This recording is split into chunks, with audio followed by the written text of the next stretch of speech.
नमस्कार, मी गौरी आणि तुमचं जगन्नाथपुरी सिरीजमध्ये स्वागत आहे. मागच्या व्हिडिओमध्ये आपण भुवनेश्वरमधील पाहण्यासारखी ठिकाणं पाहिली आणि मग आपण पुरीला प्रवास केला. असं म्हणतात की भुवनेश्वर हे शिवशंभू क्षेत्र आहे आणि जगन्नाथपुरी हे कृष्ण क्षेत्र आहे, विष्णू क्षेत्र आहे. काही लोक जगन्नाथपुरीमध्ये दर्शन घेण्याआधी भुवनेश्वर महादेव म्हणजे लिंगराज महादेवचं दर्शन कंपल्सरी घेतात. याचं कारण असंही असू शकतं की शिवशंभूच्या मनात सतत राम नामाचं जप सुरू असतं, त्यामुळे लोक प्रथम शिवशंभूचे दर्शन घेतात आणि मग त्यांच्या इष्टाचे दर्शन घेतात. तर आता भुवनेश्वरमध्ये दर्शन घेऊन जेव्हा तुम्ही जगन्नाथपुरीमध्ये पोहोचाल तेव्हा तुमच्याकडे राहण्यासाठी कुठले कुठले ऑप्शन्स आहेत ते मी तुम्हाला या व्हिडिओमध्ये सांगणार आहे. म्हणजे तुम्हाला तुमची ट्रिप जेव्हा प्लॅन कराल तेव्हा तुम्हाला सोपं जाईल आणि तुम्हाला तुमच्या बजेटनुसार, तुमच्या प्रेफरन्सेसनुसार ऑप्शन्स निवडता येतील. पुरीमध्ये राहण्यासाठी ऑप्शन्स मुख्यतः दोन प्रकारचे आहेत. एक म्हणजे मंदिराजवळ आणि दुसरं म्हणजे बीच जवळ.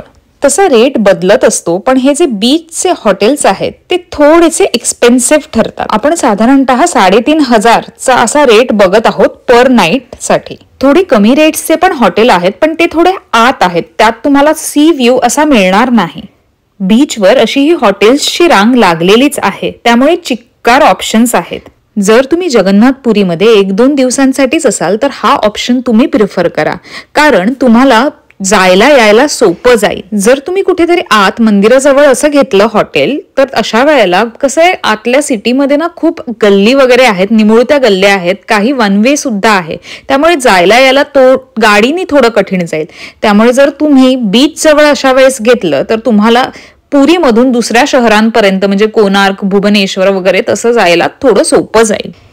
बीच पासून जगन्नाथपुरी मंदिर हे रिक्षेने 15 मिनिटं आहे. मला आठवतंय मंदिरापासून जेव्हा आम्ही बीच पाहायला निघालो तेव्हा रिक्षेने आमच्याकडून त्यांनी तिघांचे 150 रुपये घेतले. म्हणून मी म्हटलं की जर 1-2 दिवसांसाठीच पुरीमध्ये मुक्काम असेल तर बीच जवळ राहणं प्रिफर करा. पण जर तुमचा मुक्काम 5-6 दिवस असेल आणि तिथे तुम्हाला राहायचं असेल, एक्सपिरियन्स करायचं असेल पुरी, तर तुम्ही मंदिराजवळ राहणं प्रिफर करा. जो दुसरा ऑप्शन आहे मंदिराजवळ, तर हा रोड दिसतोय ना मॅपवर, बसंता रोड म्हणून, तर हा मेन रोड आहे पुरीमध्ये येण्यासाठी आणि इथे चिक्कार ऑप्शन्स आहेत. पण गंमत ही की ह्या रोडवर अर्ध्या रस्त्यावर एक चेकपोस्ट आहे, तिथून पुढे गाड्या अलाउड नाही आहेत. फक्त 2 व्हीलर किंवा अशा छोट्या टॉटो म्हणतात इथं ऑटो रिक्षाला, तसं छोट्या निमुळत्या रिक्षा आहेत त्या अलाउड आहेत. जर तुमचं हॉटेल चेकपोस्टच्या पुढे आहे तर तुम्हाला स्वतः लगेज खेचत घेऊन जावं लागेल, नाहीतर अशा टॉटो कराव्या लागतील हॉटेलपर्यंत जायला. मी पर्सनली लोकांना लगेज खेचत घेऊन जाताना पाहिलंय पुरीमध्ये.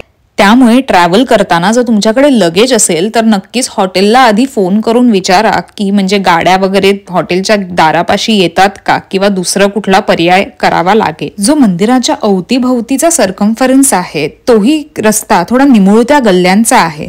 त्यामुळे जर तुमचं हॉटेल किंवा लॉज किंवा जर ते त्या परिसरात असेल तर तुम्हाला इधर चालत यावं लागणार, नाहीतर गाडीने पाठच्या गल्लीतून म्हणजे पाठच्या रस्त्यातून मागून यावं लागणार, नाहीतर तुम्हाला टॉटो करावी लागणार.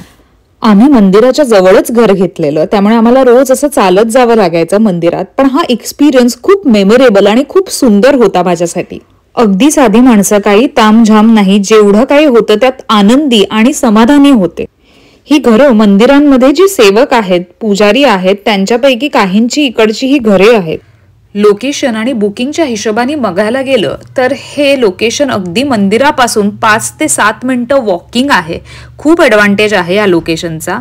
पण अगदी गाड्या येणार नाही तिथे आणि तुम्हाला टॉटो किंवा चालत यावं लागणार, पण बाहेर पडल्यावर अगदी मंदिर समोर दिसतं. हॉटेल्सचे रेट सीझननुसार बदलत असतात, पण हे जे मी दिले आहेत ते साधारण रेट्स आहेत, डिपेंडिंग तुम्ही कुठल्या हॉटेलमध्ये राहत आहात, काय सुविधा आहे त्यावर अवलंबून आहे. पण एक आहे की सगळ्यांच्या बजेटला सूट होणारं ज्याला त्याला ऑप्शन मिळेल. मंदिराजवळच्या मेन रोडवर गव्हर्नमेंट अकोमोडेशन्सचे पण ऑप्शन्स आहेत, डिसेंट ऑप्शन्स आहेत. जेव्हा ऑफ सीझन असेल तेव्हा साधारणतः 1 महिना आधी तुम्ही बुकिंग करायला सुरुवात केली तरीही चालेल. ऑफिशियल गव्हर्नमेंटची वेबसाईट आहे, वेबसाईट उघडायला थोडा वेळ लागतो, पण त्याच वेबसाईटहून तुम्ही बुक करा. ऑनलाईन कुठलीही बुकिंग करताना अगदी सावधानता बाळगा. आमच्यासाठीचे अकोमोडेशन होतं ते मी Airbnb मधून बुक केलेलं. एअरबीएनबी मध्ये काय असतं की जी लोक राहत असतात ते आपलं घर किंवा घरातील काही भाग तुम्हाला भाड्याने देतात काही दिवसांसाठी, आणि मग जर तुम्ही ट्रॅव्हल करत असाल, तुम्हाला जर एक्सपिरियन्स करायचं असेल तर त्या होमस्टे मध्ये तुम्ही राहू शकतात. तर हे होतं आम्ही बुक केलेलं होमस्टे. आम्हा तिघांसाठी पर नाईट आम्हाला जवळजवळ 3200 रुपये द्यावे लागले. मंदिराच्या जवळ मोस्टली सगळी बैठी घरं होती आणि त्यामध्ये ही एक मोठ्या अपार्टमेंटमध्ये हा एक तिचा फ्लॅट होता. 2 फ्लॅटना मिळून तिने हा एक फ्लॅट बनवलेला. इथून आम्हाला डायरेक्ट मंदिराचं दर्शन व्हायचं या खिडकीतून. सकाळी उठल्यावर किंवा रात्री झोपताना ह्या खिडकीतून मंदिराचं दर्शन घेणं ही माझ्यासाठी या घरातील बेस्ट मेमरी होती. अगेन ह्या बिल्डिंग पर्यंत येणाऱ्या अपार्टमेंट पर्यंत येणारा जो रस्ता आहे तो निमुळता होता, त्यामुळे आम्हाला गाडी थोडा सोडावी लागली आधी आणि मग आम्हाला बॅग खेचत घेऊन यावं लागलं. या घराचे होस्ट खूप चांगले होते. या घरात साऱ्या सुविधा होत्या, प्लेट्स वगैरे तुम्हाला सगळ्या सुविधा दिलेल्या. इथे तुम्ही स्वतः सुद्धा जेवण करू शकत होता. घर दाखवता मी तुमच्यासोबत शेअर करते की मी आधी हॉटेल्स पाहिले आणि त्यामध्ये एक हॉटेल होतं श्री हरी ग्रँड नावाचं. हॉटेल चांगलं आहे, खूप चांगलं आहे, सुविधा पण चांगल्या आहेत आणि म्हटलं ह्या हॉटेलमध्ये आपण बुक करूयात रूम.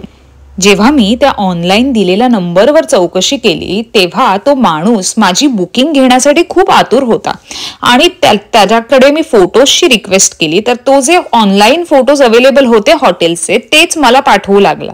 त्यामुळे मला त्याच्यावरती खूप संशय आणि तो नंतर लगेच माझा आधार कार्ड मागायला लागला. मी म्हटलं नक्कीच हा फ्रॉड माणूस आहे आणि हा नक्कीच काहीतरी स्कॅम करत आहे माझ्यासोबत, म्हणून मी त्याला लगेच ब्लॉक केलं. आणि मग मी मनात म्हटलं की जाऊन दे, या हॉटेलची मला भानगडच नको. आणि मग मी दुसरे इतर हॉटेल्स ऑनलाईन सर्च करायला लागले. त्यात अजून एक हॉटेल आहे महाप्रभू म्हणून, ते सुद्धा मला डिसेंट वाटलं. जर मी हे एअरबीएनबी बुक केलं नसतं तर मी महाप्रभू हॉटेल बुक केलं असतं. त्याचा रेट दर रात्रीचा 3 माणसांसाठी 2700 रुपये असा होता AC रूमसाठी, आणि त्याचे रेट्स वाढणार होते कारण का 15 डिसेंबर नंतर त्यांचा अपॅरेंटली सीझन सुरू होतो जेव्हा त्यांच्या हॉटेल्सचे रेट वाढतात. मी तुम्हाला या व्हिडिओमध्ये अमुक हॉटेलमध्ये बुक करा किंवा तमुक हॉटेलमध्ये बुक करा असं रेकमेंड नाही करत आहे, कारण प्रत्येकाचे चॉईसेस वेगळे असतात आणि प्रत्येकाचे बजेट ऑप्शन्स वगैरे वेगळे असतात. पण मी हे नक्की म्हणेन की हल्ली सगळे डिटेल्स ऑनलाईन अवेलेबल असतात. तुम्ही नक्कीच जेव्हा चौकशी कराल तेव्हा चक्कसून चौकशी करा. अगदी व्हिडिओ कॉल करून त्यांना रूम दाखवायला वगैरे सांगा आणि मगच तुम्ही बुक करा. ओव्हरऑल माझ्या हॉटेलमध्ये असे पण 2700 जाणारच होते. मग त्यापेक्षा मी असा विचार केला की 500 रुपये जाऊन मला अजून कम्फर्टेबल फॅसिलिटीज मिळत आहेत. इथे ना बहुतेक घरांमध्ये आपल्याला असे ग्रिल्स पाहायला मिळतात, कारण त्याचं कारण तुम्हाला बाहेर दिसतच असेल की इथे माकडं खूप आहेत. त्यांच्या या माकड क्रीडांचं अधूनमधून वेगळंच मनोरंजन आम्हाला रोज मिळायचं. रोज सकाळी सूर्योदय, रोज संध्याकाळी चंद्रोदय पाहून मला या घरातून खूप बरं वाटायचं. बरं, एक महत्वाचं सांगायचं म्हणजे इकडच्या बहुतेक हॉटेल्समध्ये चेकआउट टाइम सकाळचा 8 ते 8:30 वाजताचा आहे.